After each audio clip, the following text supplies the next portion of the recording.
This is the showing versus telling seminar for us.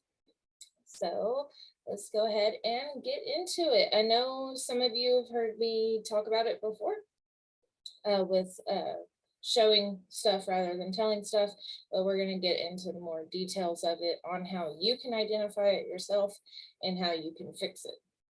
So one of the hardest things to do compared to other visual mediums is to describe things, because when you think about it, if you're watching a TV show or a movie, you can see it. It's right there. There's no need to describe it. Same thing with like graphic novels, comic books, web novels, stuff like that. It's through an art, you can actually see it. But when you're just dealing with text, it's harder to describe things. Like I struggle with descriptions myself. So, and descriptions isn't just necessarily the scenery, it's just stuff going around, like the emotions, what they're doing, just all sorts of things.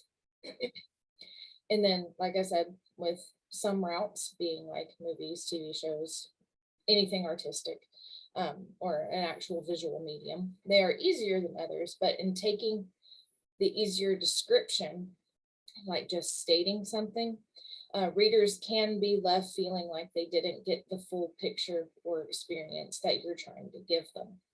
And as writers, it is our job to make sure that we convey exactly what is happening so that readers can know what is happening and we can paint a vivid picture for them. So think of it as you're telling the story and you know exactly how it's going in your head, but the reader can't see what's going on in your head. They have to rely on what it is that you are telling them. And they can only get half of the story that you intended if you're just telling things versus showing things.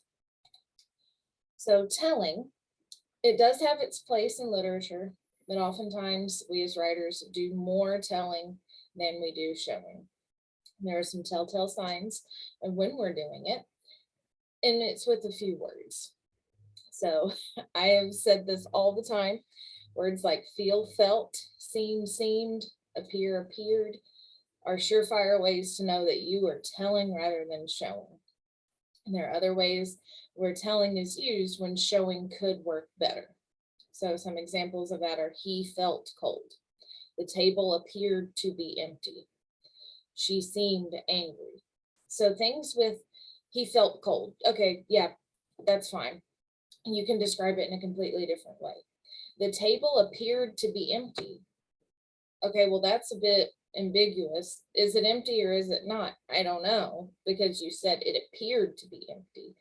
Like, I don't know what you're trying to tell me. Either tell me it's empty or tell me that something's there. She seemed angry.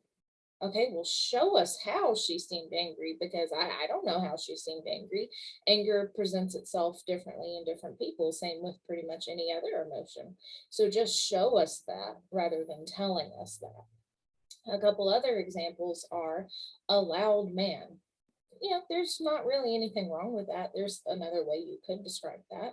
Same thing with just saying a flower. There's nothing wrong with that either, but you could be a little bit more descriptive by like showing exactly what you mean. Same thing with just stating the street, like they walked down the street. And also another example is it was a very hot day. Um, I know I've also stated too, just don't use very, and we'll show an example as to why on the next slide. So with showing, like I said, there's nothing wrong with the examples that I gave with the writing, but there's so much more that can be shown instead. What he heard over the radio sent a shiver down his spine. So, that's another way of saying like he was cold and everything, because sometimes whenever you hear something like devastating, you do kind of turn cold a little. So like he was cold, that could have just been anything really. Like, is it snowing outside? Did the AC kick on? Or did he hear something devastating? I don't know. You tell me. Same thing with the table appeared to be empty. The table was empty. Straight to the point, tells me everything I need to know. Or you could do, Shelley had cleared away the dirty dishes from her dinner for one. That shows so much more than the table appeared to be empty, because that's telling us that she had dinner alone. She's feeling lonely because of the way it's worded. Or for she seemed angry, Abigail's fist balled as her teeth clenched. That's a good way of showing anger. For the loud man, you could just say the man roared, like if he's yelling or something.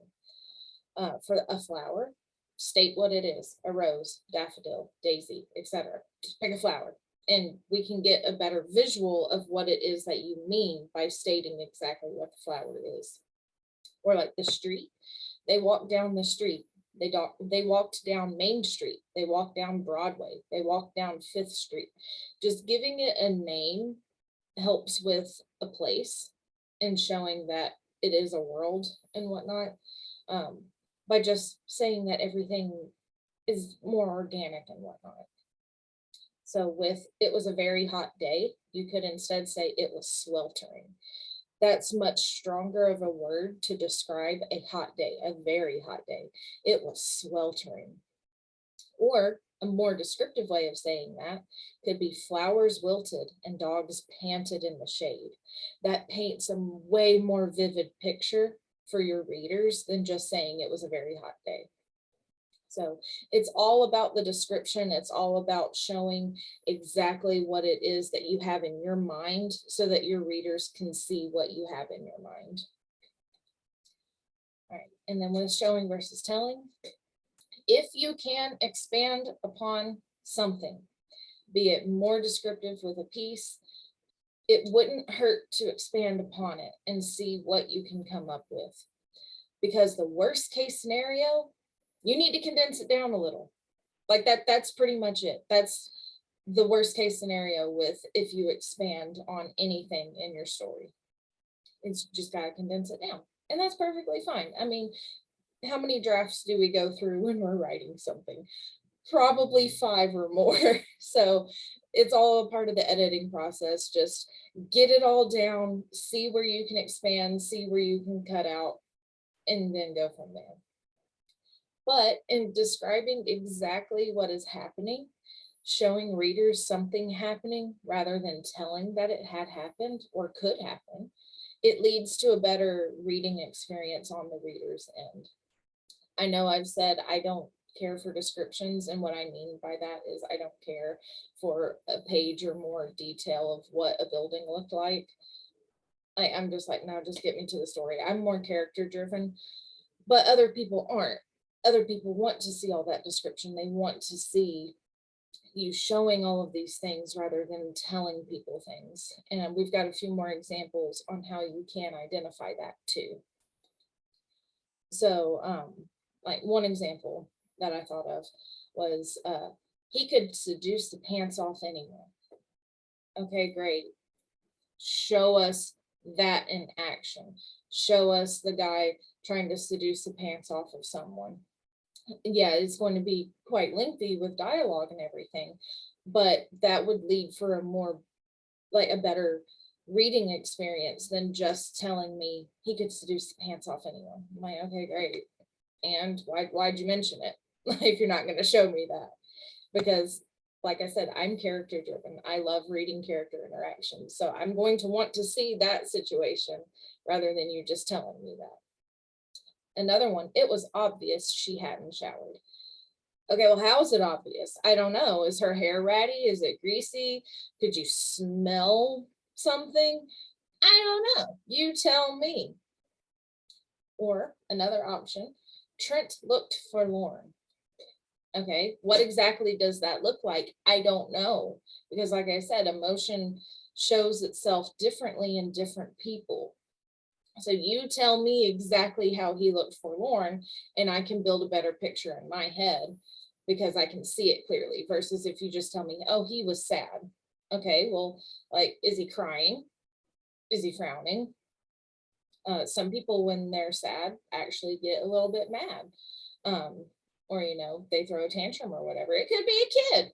I don't know. You tell me. Be more descriptive with your descriptions and you'll get a better picture. Another one, Marie had clearly been crying. Okay, well, I can get a little bit more of an image based off of that with like tear tracks or like red and swollen eyes. But also, if you just say Marie's eyes were red and swollen with dried tear tracks on her cheeks, that's a bit more descriptive in showing me rather than telling me that she had been crying. So those are just some examples of it that you can use to identify showing versus telling in your work. So like pretty much anytime that you just state any kind of emotion, show it. Because I know some people have said, show emotions, tell feelings. Emotions and feelings are the same thing to me. So I'm just like, just show it all.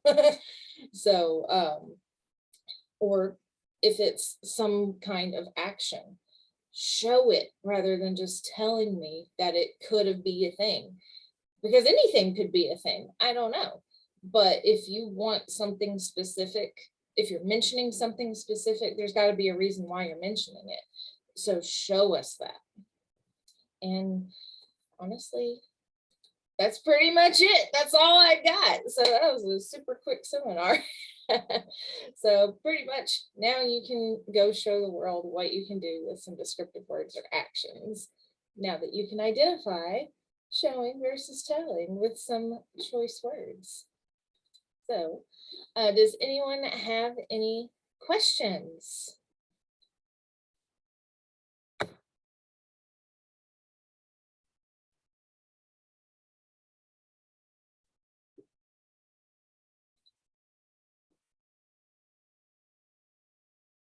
Does apparently count as telling? Could you give me a sentence with it? That way I could see, because honestly, I don't know. Like, I'm not 100% sure on the context of it, so I can't really give an answer.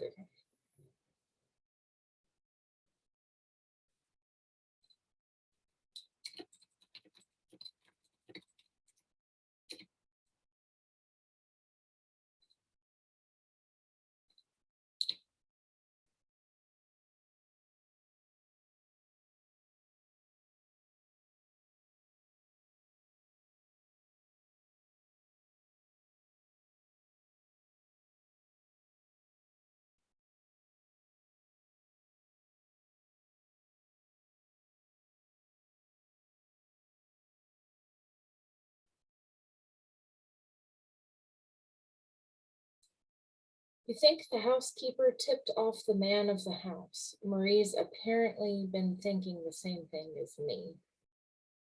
So in that sentence, because you think the housekeeper tipped off the man of the house is the dialogue, and then Marie's apparently been thinking the same thing as me is the narration. I in that context, I wouldn't say that's telling, or like, I mean, you're already showing that because the dialogue with what she's asking is the same. Like it's something that I'm assuming has already come up somewhere with the character who's narrating. So I wouldn't necessarily have a problem with that. But it all just depends on the context, really. So like, kind of like the example that I gave where it was obvious she hadn't showered and that was it.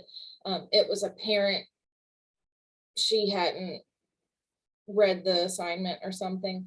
If it was just that and no other context, I would say yes, that is showing. But a way, or excuse me, that would be telling. But a way to show that would be like, just giving more of an example through either the dialogue or the narration or something. Like if it was the example that I gave, it was apparent she hadn't done the reading. If it's in a classroom setting, she's like frantically going around asking people for their notes or whatever, something like that. That would be a way to show that she hadn't done the reading so that you didn't have to use that in a sentence. So like I said, it all just kind of depends on the context of it. But if you think you can expand upon it, I would. If you don't think you can always leave it and see what other people have to say. So yeah, that one was a little tricky, Calvin. So just because, like I said, it all depends on context. So anyone else have any other questions?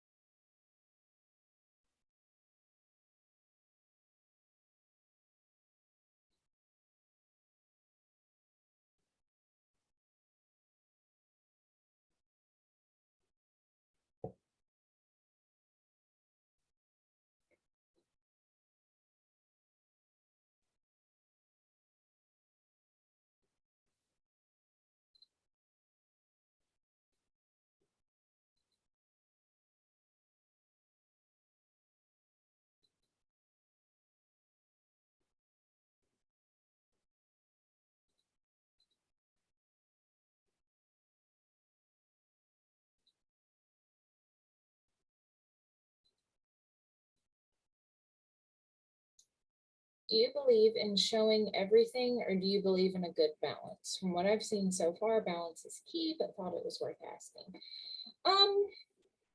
Me personally, so sometimes, I know I mentioned if you're using like words like feel or felt, seem, seemed, appear, appeared, that is a way that you're showing rather than telling. But sometimes it is okay to use those words. It all depends on the context and how it's worded. So I do think sometimes, yes, it is okay to use them. It is okay to just tell something rather than showing. One example could also be with dialogue. Like if you have a character yelling at another character, being like, oh, you make me so mad. That's fine. That's them interacting. Dialogue, you can get away with a lot of stuff. But if it's just in narration where a character is thinking, oh, like Max made Celeste so mad. Yeah, I would show that just because it's still a character interaction and I want to see a little bit more of it. So yeah, there can be a good balance between it, but pretty much if stuff is brought up in the narration, go ahead and show it. If it's in dialogue, it's perfectly fine to just tell it because it's dialogue. And like I said, you can get away with a bunch of stuff in dialogue.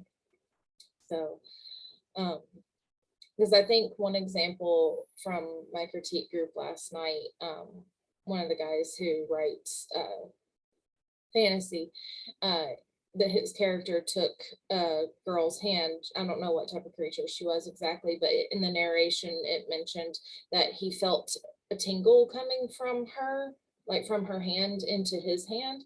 And I told him that was perfectly fine to leave that felt, because I mean, how else are you going to describe that? Like, sometimes it's perfectly fine to just leave it. So,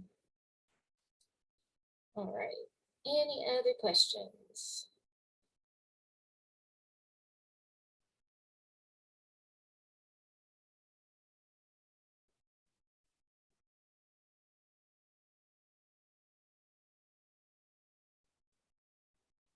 I've also wanted to ask for a long time. My uses of appeared, showed, felt are normally either followed by a further description or a contrast to offset it because appearances can be very misleading.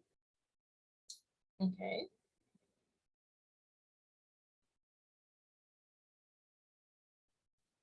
That's not really a question, but okay.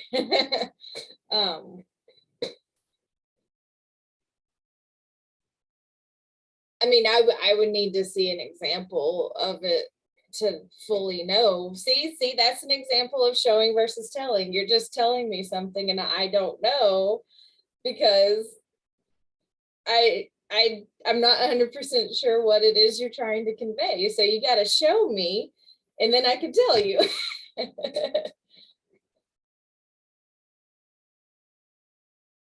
I mean, you can give an example and I can let you know if that is showing versus telling if you wanted. So, but again, I would need to know like the exact context because like I'm not 100% sure because you're just telling me something, but I'm not sure what it is that you're trying to convey. Like I need a little bit more information, then I can get a clearer picture. So that honestly, all of these are good examples of showing versus telling in and of themselves. So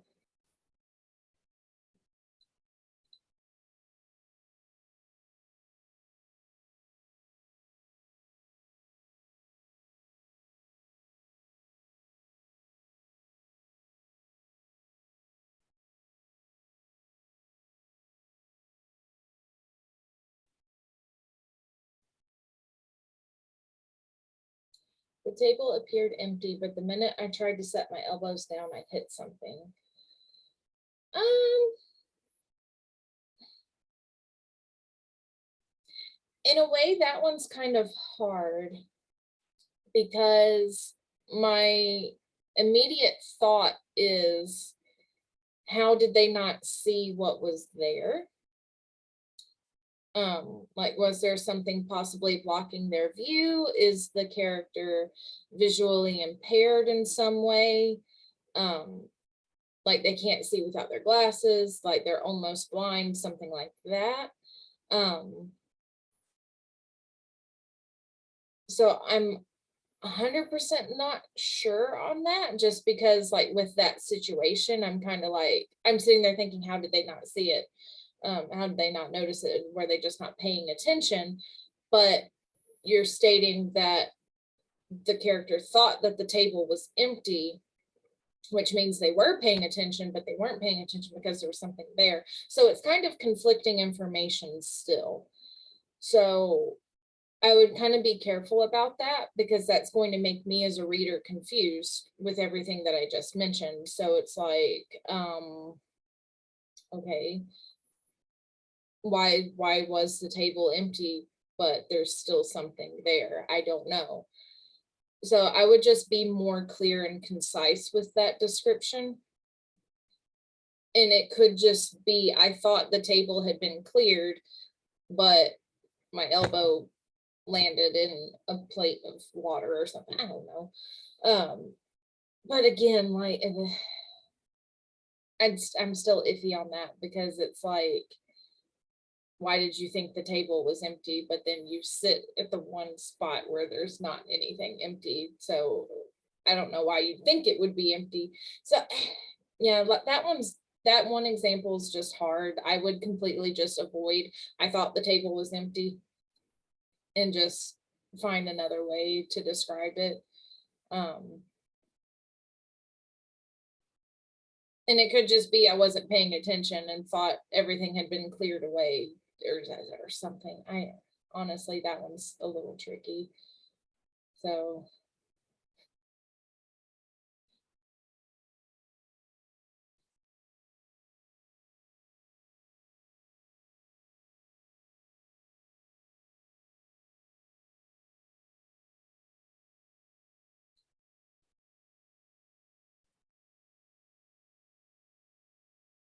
I was actually going on the lines of a fantastical scenario, but noting that down. Okay. Yeah, see, I had no idea because it wasn't mentioned about a fantastical scenario.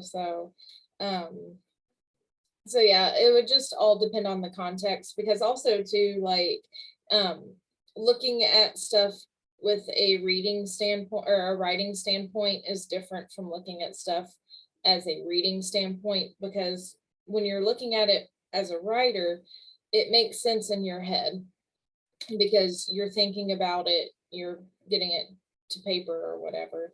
But if you take a step back and look at it from a reading standpoint, as if you have never looked at this before, and start asking yourself questions like that, like, oh, well, why was the table, or like, why did they think that the table was empty, but it's not?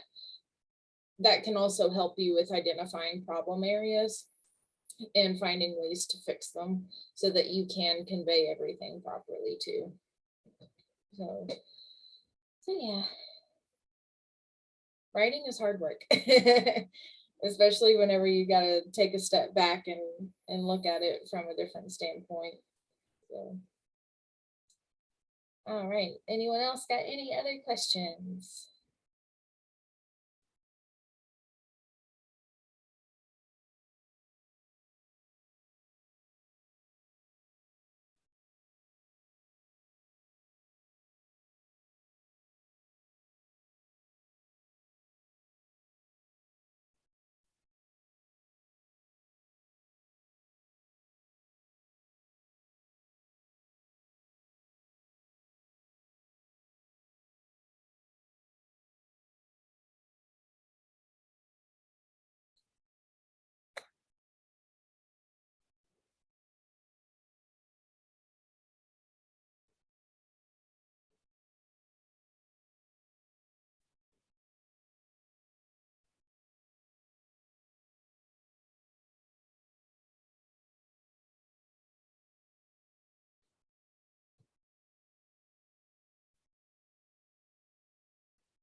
All right. So if we don't have any more questions, then I'm going to go ahead and end our little seminar. It will be available on our YouTube channel, which is the Creative Writing Nook on YouTube, for you to view later. And if you're watching this on YouTube, fine. Alrighty, so thanks for attending, and I hope that this helped and that you will show more things in your writing so that people can see what you have going on inside your little head. So thanks for attending, and I'll see you later, guys.